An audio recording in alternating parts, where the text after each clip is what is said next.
Good afternoon పిల్లలు. ఈరోజు మనము చిన్న కథ చెప్పుకుందామా? కథ పేరు ఆశపోతు చిట్టెలుక.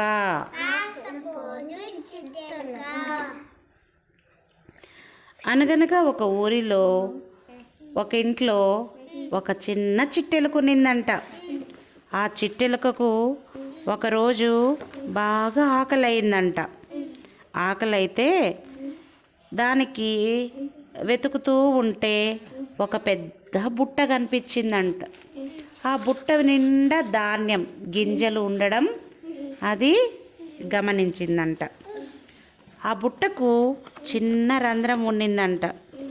చిట్టెలుక మెల్లగా ఆ రంధ్రం గుండా బుట్టలోకి చేరిపోయింది. ధాన్యం తినడం మొదలుపెట్టిందంట. ఒక్కొక్క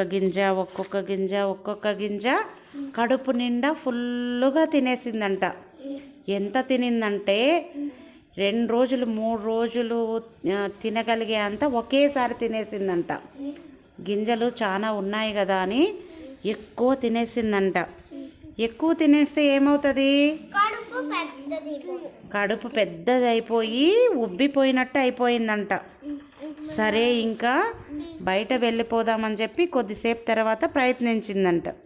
ప్రయత్నిస్తే చిన్న రంధ్రం కదా వెళ్ళేటప్పుడు ఉన్నది, వచ్చేటప్పుడు ఆ రంధ్రంలో గుండా రాలేకపోయిందంట. రాలేకపోతే ఎందుకు రాలేకపోయింది? అది పొట్ట చాలా పెద్దగా ఉబ్బిపోయిందంట. అందుకనేసి బయట రాలేకపోయి లోపలే ఇరుక్కుపోయిందంట. లోపల నుంచి కిచకిచా అంటూ పెద్ద పెద్దగా సౌండ్లు చేస్తూ ఉన్నిందంట. ఆ సౌండ్ విని అక్కడికి ఒక ఉడత వచ్చింది. ఉడత వచ్చి ఎలుక ఎందుకు ఆ విధంగా పెద్ద పెద్ద శబ్దాలు చేస్తూ అరుస్తున్నావు అని అడిగింది. నేనేమో ఈ బుట్టలేక వచ్చేటప్పుడు చిన్న రంధ్రం ఉన్నింది, ఎలాగో వచ్చేసాను, లోపల ఎక్కువ గింజలు ఉన్నాయి కదా అనేసి నేను ఎక్కువ గింజలు తినేసి నా పొట్ట పెద్దగా ఉబ్బిపోయింది. అందుకే నేను బయట వచ్చేటప్పుడు ఆ చిన్న రంధ్రంలో నుంచి బయట రాలేకపోతున్నాను, సహాయం చేయవా అనేసి అడిగింది. కాదు కానీ నువ్వు రేపు ఇంకా 2 రోజులు ఆ బుట్టలోనే ఉండి ఏమీ తినకుండా ఉపవాసంలాగా ఉండిపో, అప్పుడు నీ పొట్ట తగ్గిపోతుంది, నువ్వు బయట వచ్చేస్తావు అనేసి ఉడత సలహా ఇచ్చి అక్కడి నుంచి వెళ్ళిపోయిందంట.